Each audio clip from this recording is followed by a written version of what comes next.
Like, I'm trying to think about it in ways that can sometimes even boggle the mind, because how exactly would you consider good sex competitive? Like, what would make for good sex that would make it competitive? At least from an arts and entertainment perspective, it would actually make sense because, you can always be creative and... The royal penis is clean, Your Highness. Welcome to the Breaktime Podcast, where I talk about love, sex, and relationships from a guy's perspective, as well as a bunch of other guy shit. The man on the mic is a man who might find it hard to breathe if you've got that asthma. He is also a man who definitely includes running his mouth to his cardio routine. It is none other than your tall, dark, and mildly handsome man, Sir Denver B. And I am here to talk about... Okay, how exactly do I put this? Love, sex, and relationships and a bunch of other guy shit. But just mostly love, sex, and Okay, yes, I'm here to talk about what exactly I say that I talk about on the podcast in its entirety. So I've got a bunch of love or something close to that. I've got a bunch of sex, I've got a bunch of relationships, and I've got a bit about guys. So it is pretty well covered this time. This is one of the most well-rounded episodes I've had. It's just that the love isn't as deep as some people would have probably wanted it. But all in all, I honestly think that with the kind of unpopular opinions I'm about to drop on this episode, some of y'all might actually really enjoy it, if not all of you. Of which, should you like it, should you not like it, should you have a different form of feedback, or should you have a potential topic and or guest you would like me to have on the podcast, then you can always reach out to me. My DMs are always open. The social media is usually in the link, whether it's below in your description or above or to the side.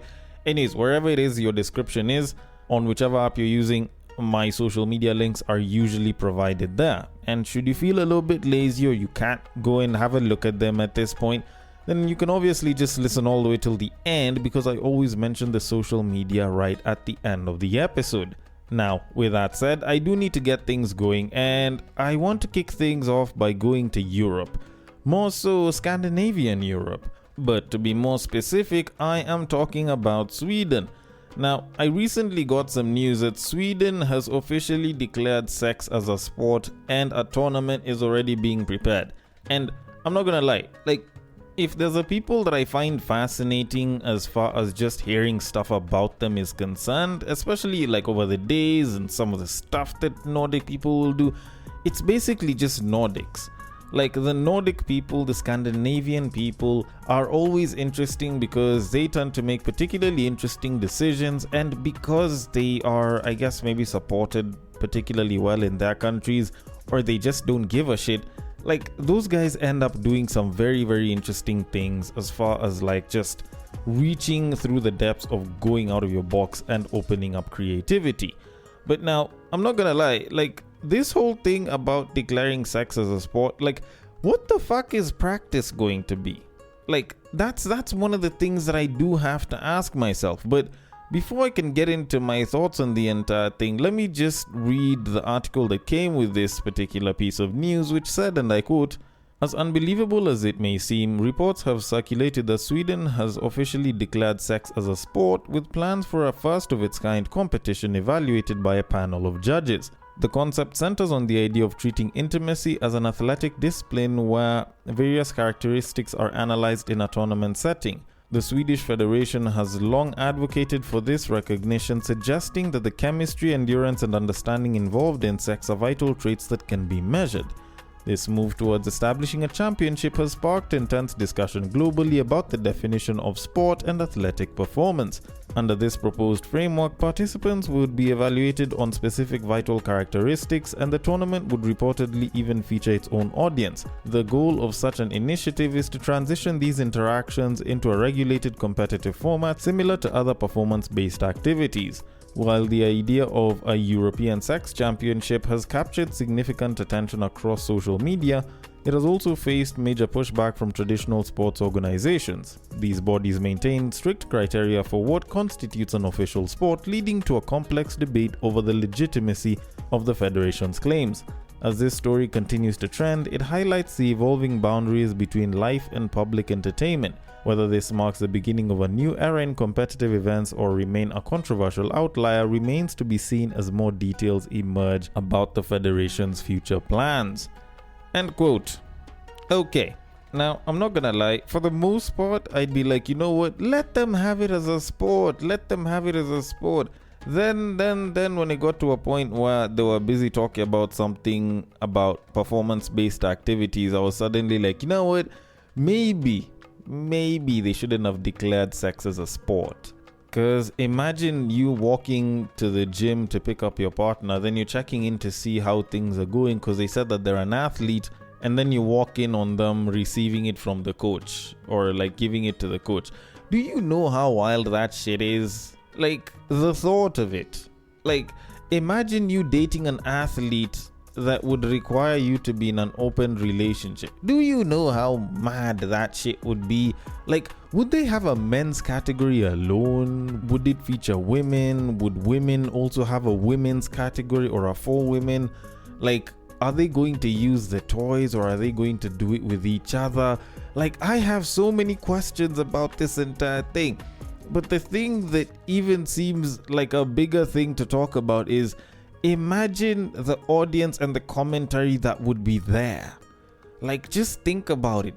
You can see a guy giving it his absolute best, and then suddenly, like, dude just nuts out of the blues. He hadn't prepped for it. This babe hadn't nutted yet. Like, actually, what would the concept of a quote-unquote finish line be? Like, what would the proper performance be? Would it be you getting the babe to nut faster or you nutting faster? Like, I'm trying to think about it in ways that can sometimes even boggle the mind, because how exactly would you consider good sex competitive? Like, what would make for good sex that would make it competitive? At least from an arts and entertainment perspective, it would actually make sense because, you know, you can always be creative and you know, y'all can come up with new styles and it can be entertaining to people who might like it one way or the other. That's what the adult film industry is for. And even though some people don't like it, it makes sense like that. But when you're looking at it as a sport, like, what do you measure it on? Like, how do you use like certain measurements? You know, how exactly would they have rules for it? And also, like, try and think of the kind of commentary that would be there. Now, granted, I'm recording this on a day when I've just watched Formula One, so like, I'm trying to think about it, you know, using certain Formula One terminologies, of which if you haven't watched Formula One, you know, it's perfectly okay. It's not like I'm going to get into too many specifics, but imagine Charles Leclerc, Lewis Hamilton, and Max Verstappen being the leading people that are doing it. And suddenly, like, Charles Leclerc, you know, moves from first to third because he has to have like a stop and go penalty because he put it in the wrong hole. Like, do you know how wild that shit would be? Or like, imagine Lewis Hamilton ended up losing precious time because he needed to make a pit stop because the condom got destroyed, so he has to switch to a new one. And because Max Verstappen had Lewis Hamilton saying baby in a high-pitched tone, man's has gone soft. So suddenly, you know, he is having performance-related issues that have prevented him from getting back on and continuing with the race to first. And like, you know, ensuring that the babe finishes, assuming that that's what will be looked at as like the finish line. So like, if the babe squirts, then that means that the guy has finished, and the fastest that a guy gets a babe to squirt, the better it is. Like, think about how much thought would have to be put in there. Imagine the strategy. You know, Valtteri Bottas losing out because man's nutted in the first 10 strokes and yet he was supposed to switch positions in the 11th. So like, the next time he's doing it, he needs a different strategy. So no starting with doggy or missionary. Man's has to start with like cowgirl or some shit. Do you think like stuff like that would be possible? Like, it would be so interesting considering that like the metrics that you would use for sex as a sport would have to be very, very good and particularly specific, considering that a lot about sex is very subjective and not easy to control. You can't say that every woman takes the same amount of time to squirt, you know, given whatever conditions are there. Even though they're the same conditions, it's not like they'll all nut at the same time. Same thing with the men. Like, you think about it, it as a sport would be very, very interesting to see, and you'd really want to know what metrics they would use. But all in all, I'm going to leave it at that and move things on, because I know that I can continue having this conversation for probably even an hour, if not more, just because of how interesting the thought of sex as a sport would be. So with that said, I'm going to leave it at that and move it on to our main topic of this episode.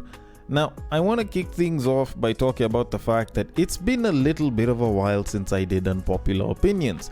Okay, granted, it hasn't been that long, it's literally been like a month, but I can't help myself. Like, it is a very, very interesting, and you could argue low-hanging piece of fruit as far as relationship topics are concerned. Like, I personally enjoy looking at some of the unpopular opinions that people have, because they do force me to question some things, but also analyze and look at whether there might actually be some improvements to my thought process and to many others that we may have regarding certain things. And normally whenever I'm doing unpopular opinions, it'll mostly be in the realm of love, sex and relationships and a bunch of other guy shit. So unlike other times where I'll normally center it on like relationships or like choose a gender or something of the sort, this time I've kind of done a whole thing with assortment. And I've got different topics, and they range from marriage to men to women to attraction and relationships. So it should be particularly interesting. Now, I have about 5 unpopular opinions that I do want to discuss. I may add 1 or 2 more depending on whether I will have the time. But all in all, I do have a bunch of unpopular opinions that I'm going to discuss. So let me get into the first one, which is actually on marriage. And yes, I know I'm not married, never have been, but at least as far as this argument is concerned, I don't really think I need to have been married for me to actually weigh in on it as much. So it says, and I quote, "Married men benefit a lot from marriage, that's why they're willing to marry a woman they don't love. Women, on the other hand, rarely marry a man if they aren't in love, and there aren't much benefits nowadays. That's why so many men are convinced that most women are gold diggers, because that's why they do." End quote. And I would argue that this is actually bullshit. Okay, why is it that a lot of men nowadays are convinced that most women are gold diggers? It's probably because of the fact that more and more men over time have been seeing how a lot of women will get into a relationship but also get out of a relationship depending on what benefits they're getting and what it is that suits them. So the whole, ride or die, stick by your partner until the very end type thing is something that is commonly being shown online to be more of a facade that a lot of people may put up, or they just show that they just can't stick along, or they just can't stick around with you anymore. And that over time has led to the saying that a lot of people will say online, where they claim that women aren't loyal to men, women are loyal to their own emotions and interests, or should I say their own desires. And so as a result of that, of course, guys are going to look at it and wonder what it is that these women want to benefit. And a lot of times, if they're going for the financially stable guy, they will be looked at as gold diggers. Granted, it's not always the case, but sometimes, and a lot of times, you do find that babes do get attracted to a guy because of the money, which can make it seem as though they're gold diggers. Like I said, not always the case, but can very easily look like it. But with that said, do men benefit a lot from marriage? On paper, you could say yes. On paper, definitely, men do benefit a lot in marriage. But even though it doesn't get talked about as much, women also do benefit from marriage as well. And the reason I say this is because even though people will talk about, don't get married this, don't get married that, there's still a ton of women that do want to get married. I know of women whose main goal in life, in as much as they're young right now, but their main goal in life is to be a married woman with kids. Like, they want to get married and become a mother and have a bunch of kids that they can take care of. That is the number one life goal.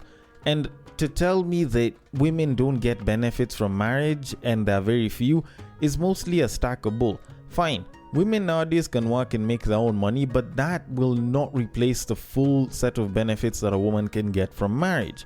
So while I hear people making it seem as though marriage doesn't benefit women, and I have started speaking against this as well, like, I personally believe that marriage benefits both sides. It's just to what level, and even though it does seem so on paper, does it always translate to real life? But then again, I'm not married, haven't been, so maybe what I'm saying isn't entirely right. So I'm going to leave it at that and move it on to our next unpopular opinion of this episode. And this one is about men. Might actually be an interesting one. So it says, and I quote, "Men who shame women for selling nudes or doing porn are often the same ones glued to Pornhub, following hundreds of IG models, still living with their parents and bragging about high school sports. Clean up your mess and be quiet." End quote. Okay, now, since this isn't one of those opinions that I can fully agree or disagree on, let me just say that, okay, you can say this and you're probably right for it, but unfortunately, because the person who wrote this sounded like it was actually a woman, I'm gonna tell you this. The guys that you think don't talk about, women who are selling nudes or doing porn and don't talk about them in a negative light, trust me, they do. A lot of them do. And I will say this as a guy, a lot of us do not talk as greatly about women that will be selling nudes or be on Pornhub. A lot of guys do like the women on IG that decide to post themselves naked. Fine, maybe not most of them will be followed by these guys or their main accounts, if I can put it like that. But we do like a good looking woman on IG. The difference is, the guys that this person is busy talking about will usually rant about it quite a bit, mostly because they don't have too much to really think about, or there isn't much that's going on in their lives. So whenever it comes to discussions like this, they do kind of carry a little bit more weight. But a lot of other guys will usually have other shit that they have to think about, other things that are worrying them and stuff that they're probably giving more attention to, so they probably won't talk about it as much or as publicly. Also, there's guys that just don't like talking about this publicly because of their own public image, especially considering that some of these guys may interact with these same women. Hell, some of them have even screwed some of these same women, especially if these people are celebrities. So when you look at it, there's a lot of men that will probably hold these same opinions, but if it comes to the time of partaking in some sort of sexual manner, a lot of them will also partake, not because they don't feel anything bad against these women, but because these women are selling a service that these guys do not mind buying, even though they do not like the fact that they are selling it. Okay? I know, sounds weird as far as guy math is concerned, but it is what it is. Either way, I'm going to leave it at that and move it on to our next unpopular opinion of this episode, which is based on relationships. And it says, and I quote, "Most relationships are founded solely on the physical appearance or monetary gains and never on the individual's personalities, admirable qualities, or attributes." End quote. Yes, this is thoroughly true. This is absolutely true.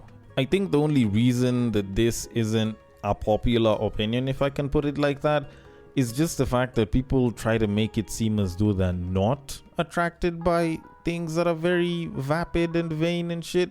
Because at the end of it, no one wants to look like, oh, I was only attracted to you initially because you were good looking or because you had money. Because that way, it would make it seem very superficial that you were attracted to said person.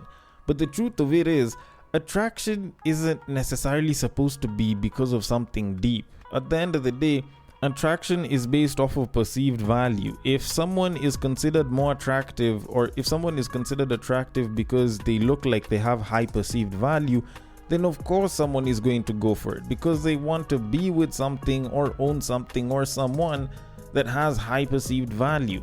So of course they'll go for that. People oftentimes confuse seduction and attraction with love and what it is that will keep you guys in a relationship. Yet what you notice over time is what it is that you use to pull the person to be with you isn't going to be the same thing that you'll use to retain the person once you're in the relationship or once you're together with said person. And this is regardless of whether it's male or female. Because if you're a man, if you're a woman, and you're trying to attract the opposite sex, then of course you're going to engage in things that may be looked at as superficial.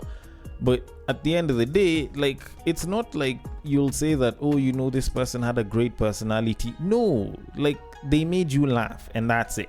You loved their humor, you thought they were a dope person to be with, and as such, you ended up folding for the person. Or, you walked into a room and out of every single person that looked good, they just looked absolutely stunning. Or you went out and you ended up meeting someone that looked like they signaled high status just by how they dressed and how they carried themselves, and you've wanted to be a part of high status before. I know, sounds vapid, sounds vain, but at least you would know that you would never have to worry about bills.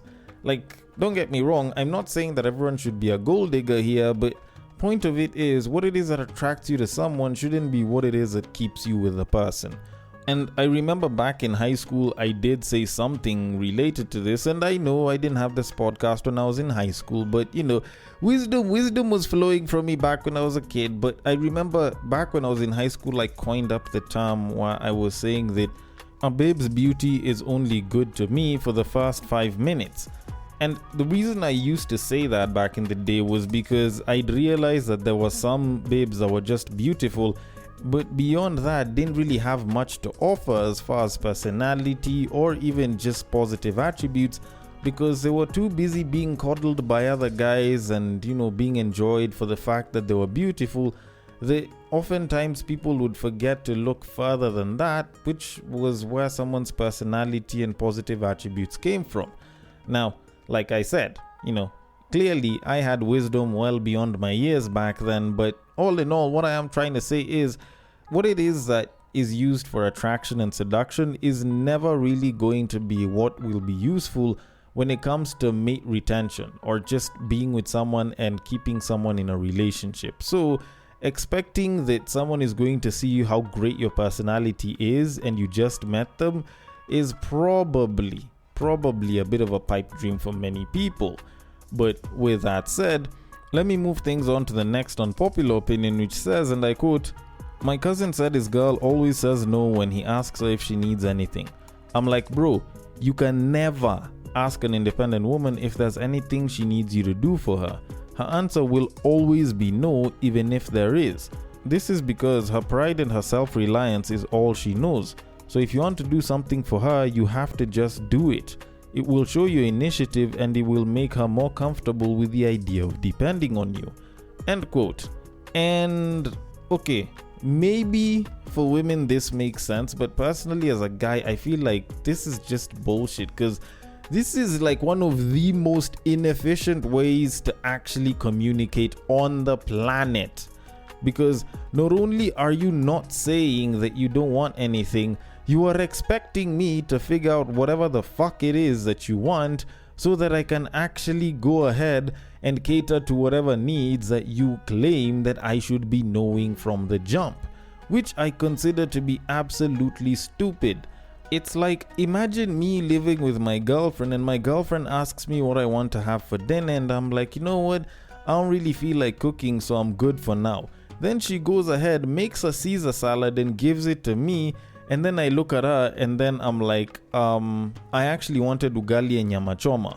How the fuck was she supposed to know that I wanted that if I didn't say shit? And this is the problem that I have with some women that talk about how they're independent and you're just supposed to try some shit and then see what works. Like, this is probably the most inefficient, most ineffective way of communicating your wants to someone. If you want something, communicate it. And if you feel like you are an independent person, so asking for something is hard, then maybe having that conversation beforehand so that you state that, hey, look, I'm a particularly independent person and I've always been about, covering my own back. So if I don't say anything, probably it's because I just don't know how to express myself. Then maybe the guy would have known from the jump. But the whole, you just have to do things for her up until she can feel comfortable depending on you.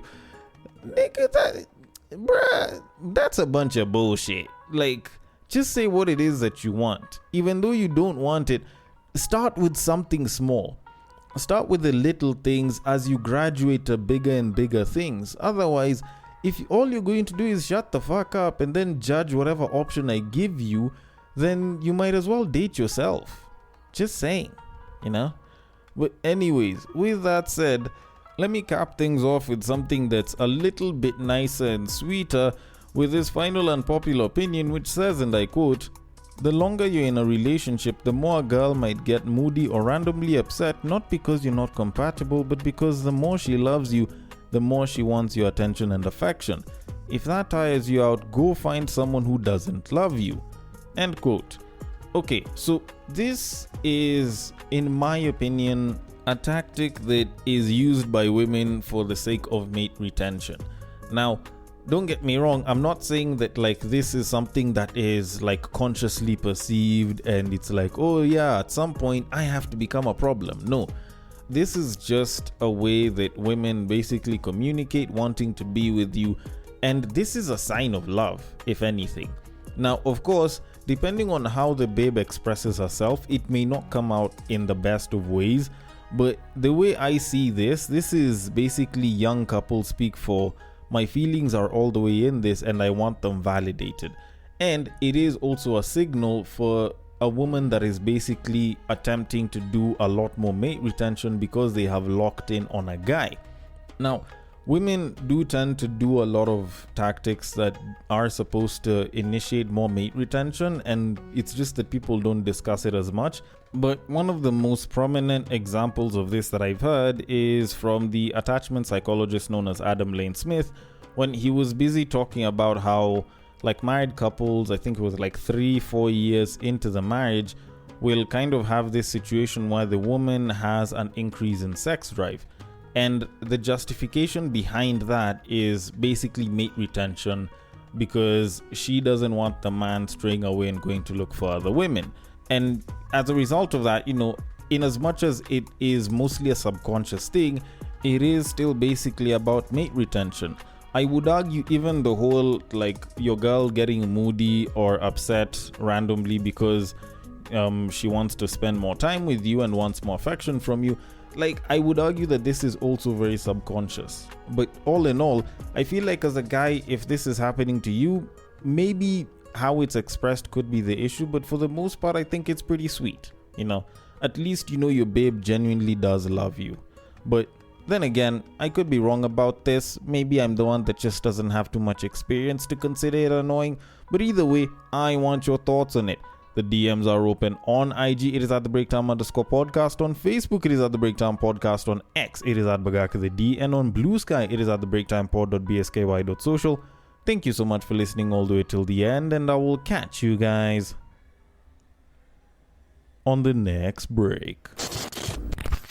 But what I believe is that if you put a pastor and a prostitute in one room, one is likely to convert the other.